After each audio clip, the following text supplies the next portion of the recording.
Can't figure out how to edit your Discord About Me? Fix it now in just 30 seconds. In this quick guide, I'll show you exactly where to click and what to type. Follow these 6 simple steps. First, go ahead and open Discord on your computer. Then, click on your profile avatar or name in the bottom left corner. Now, from the pop-up menu, select Edit Profile.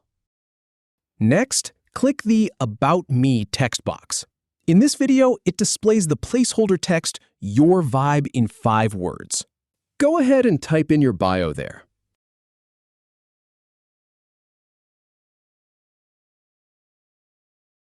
Finally, click the Save button to save your new bio.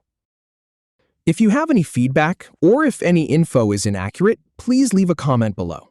We'll do our best to answer or redo the video if needed. Thanks for watching.